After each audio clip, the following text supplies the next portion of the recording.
शरीर में जो रहने वाला शरीरी है, जो जीव है, जो आत्मा है, वह जड़ नहीं है। वह क्या है? वह चेतन है। जड़ और चेतन के बीच में, शरीर और आत्मा के बीच में इंद्रियां हैं। कहीं पर ज्ञान इंद्रियां हैं, कहीं पर कर्म इंद्रियां हैं। जीव जो है चिरकाल से माया के फंदे में, प्रकृति के जंजाल में पड़ा हुआ है। इस शरीर में जीव का जो परम शत्रु है, उसका नाम मन है। मन को ही संतों ने माया कहा, और यह जो माया है बंधुओं, उसी का नाम मन भी है। तो मन की जो शक्ति है वह इंद्रियों के माध्यम से संसार के बाह्य पदार्थों में निरंतर जाती रहती है। कहीं पर नेत्र इंद्रिय है, कहीं पर कर्ण इंद्रिय है, कहीं पर त्वचा है, कहीं पर घ्राण इंद्रिय है, कहीं पर स्पर्श इंद्रिय है, कहीं पर हाथ पैर है, वाणी है, इंद्रियां हैं। हमारी जो शक्ति है इंद्रियों के माध्यम से संसार के पदार्थों में जा रही है। जो शक्ति आंखों से बाहर जा रही है, जिस शक्ति के साथ मन भी जा रहा है, मन भी दौड़ रहा है, उस शक्ति को हम कैसे कैच करेंगे, कैसे हम पकड़ेंगे?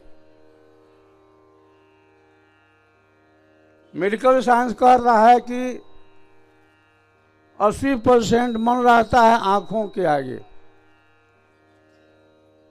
जहां तक आंखों की दृष्टि दौड़ती है, जाती है, मन भी दौड़ रहा है।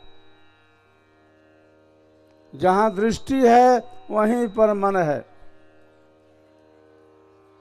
तो हमारी जो शक्ति है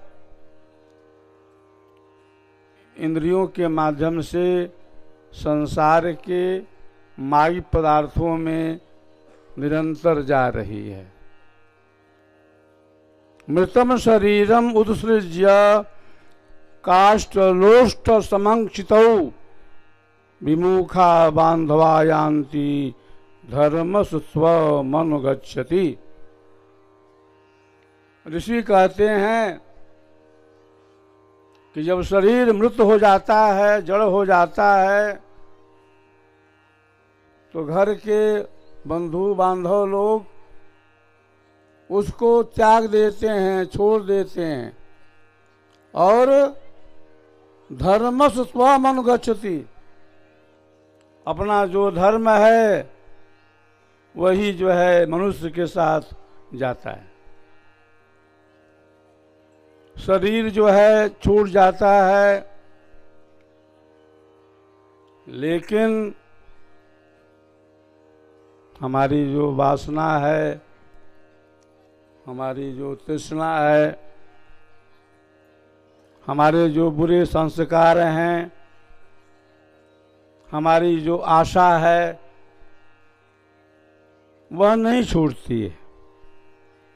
यही कारण है कि बार बार हम जन्म लेते हैं,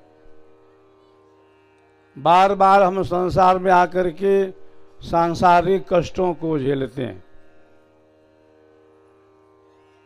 यह जो विहंगम योग का रास्ता है, यह जो ब्रह्म विद्या का पथ है, यह क्या बतलाता है कि अपनी पहचान करो कि तुम क्या हो और तुम्हारा स्वरूप क्या है। अपनी पहचान कब होगी, अपनी पहचान कैसे होगी, अपनी पहचान का क्या आधार होगा। हम तो सांसारिक वस्तुओं को देख रहे हैं, सांसारिक वस्तुओं को पहचान रहे हैं। हमें पहचान है अपने शरीर की, अपने मन की, अपनी इंद्रियों की। पहचान है सगे संबंधियों की, पहचान है परिवार समाज की। अपनी पहचान क्या है? अपनी पहचान कौन कराएगा? वह पहचान तभी अपनी होती है जब हमें सद्गुरु की प्राप्ति होती है। बिना सद्गुरु मिले आत्मा क्या वस्तु है, अपना क्या स्वरूप है, अपनी क्या पहचान है, इसको समझना, जानना, अनुभव करना बहुत मुश्किल है। सद्गुरु की परख कैसे होगी? सद्गुरु की पहचान जब हमें हो जाती है तभी अपनी पहचान भी हो जाती है।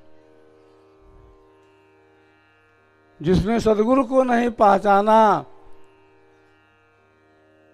अपने को क्या पहचानेगा। जीवन जो है तेजी से भाग रहा है, जीवन तेजी से जा रहा है। समय की नब्ज को अगर हम नहीं पहचाने तो जीवन तो ऐसे ही चला जाएगा। कितना जन्म चला गया, कितना जन्म बीत गया, आगे भी ऐसे ही चलता जाएगा, व्यतीत होता जाएगा और अपनी पहचान हो नहीं पाएगी। तो जीवन के अंदर हमें आवश्यकता है अपने स्वरूप के पहचान का, आत्मज्ञान का। आत्मज्ञान जब उदय भय, सुधिभई आपन देश, भेद डोरी सद्गुरु दिया, गति सुषमन प्रवेश। अपना ज्ञान, अपने स्वरूप की प्राप्ति कब होगी? जब हमारी चेतना वाह जगत से अंतर्मुखी होगी, जब हमें एक ऐसे मंडल की प्राप्ति होगी जो मंडल अपना है, जहां पर अपना स्वरूप स्थित है। अपने स्वरूप में आने का जो ज्ञान है वही मिलता है विहंगम योग की साधना के द्वारा। आज सारे विश्व में जो साधना चल रही है, जो भक्ति चल रही है, जो योग चल रहा है, किसी भी साधना का आधार, किसी भी योग का आधार अपना नहीं है। सभी दूसरे के आधार से पूजा कर रहे हैं। सभी दूसरे के आधार से साधना कर रहे हैं, सभी दूसरे के आधार से भक्ति कर रहे हैं। जो पूजा, जो भक्ति, जो साधना अपने आधार से नहीं हो रही है,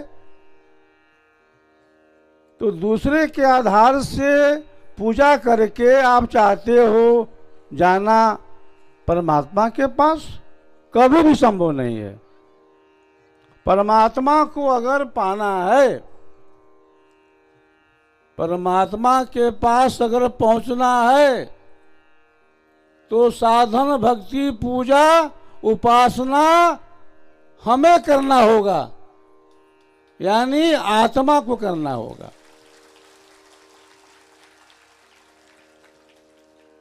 जब आत्मा, जो चेतन सत्ता है, अपने आधार से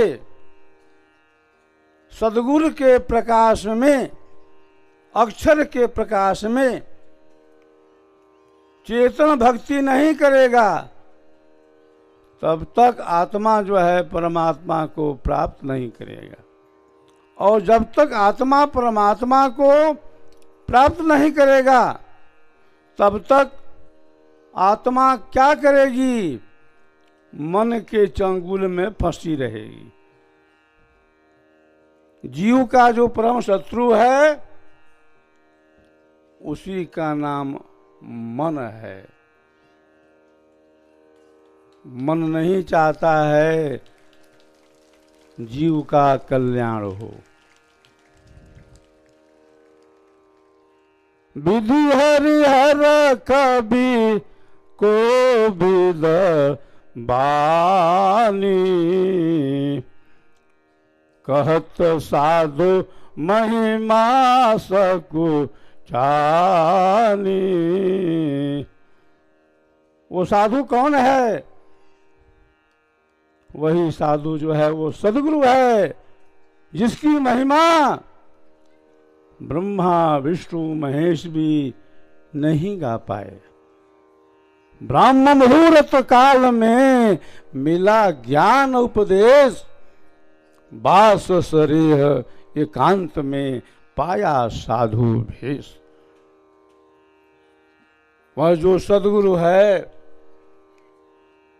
वह नित्य है,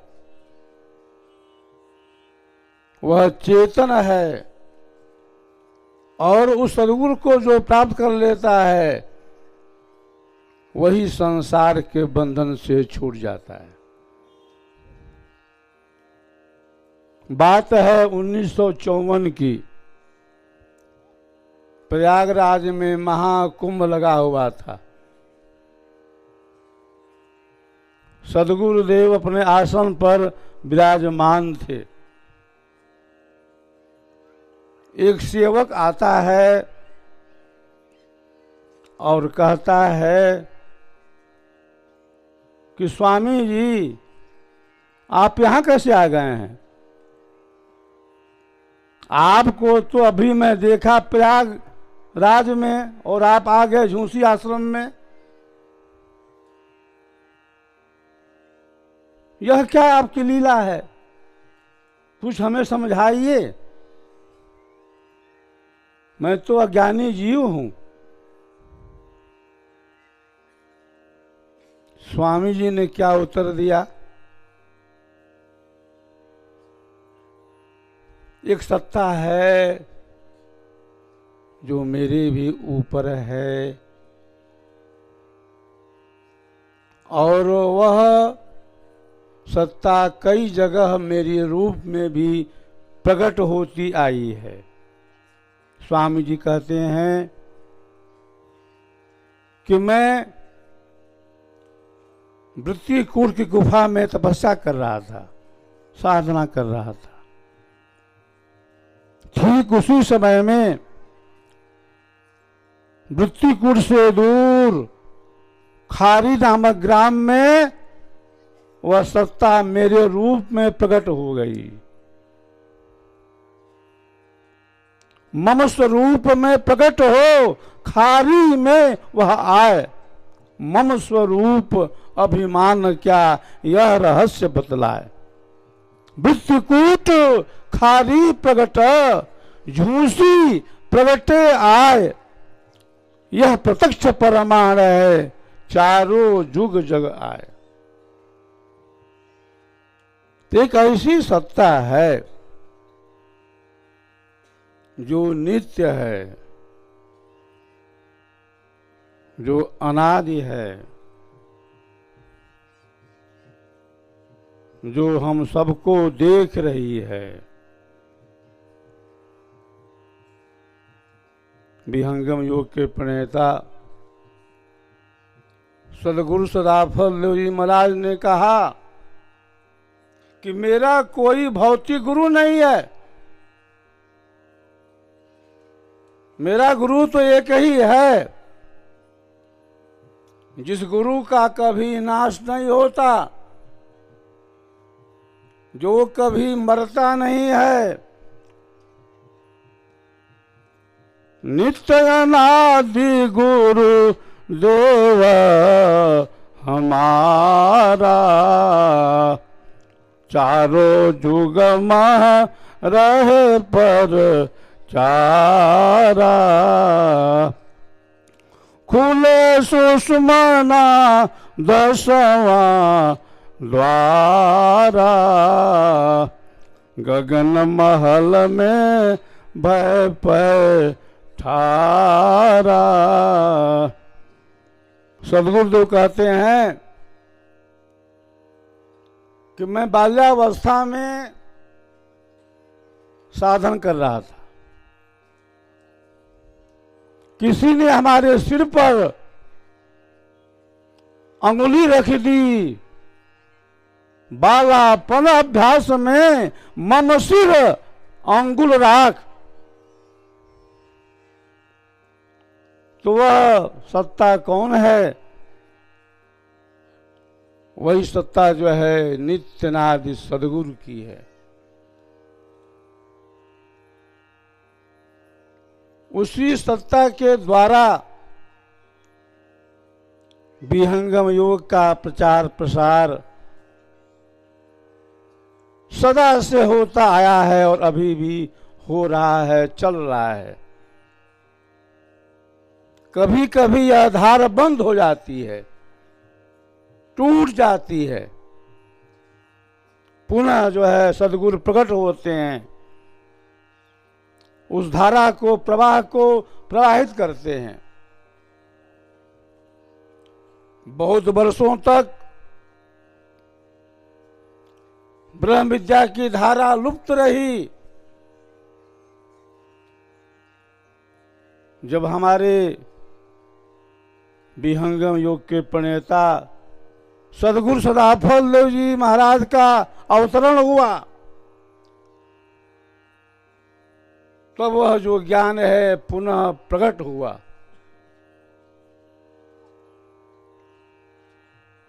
यह एक धारा है, यह एक प्रवाह है, एक स्वाति है।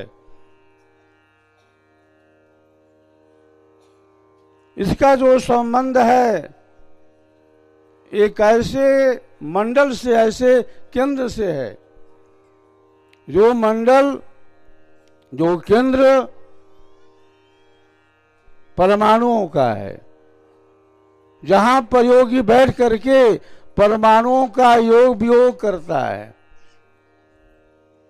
सदगुरु का जो पद है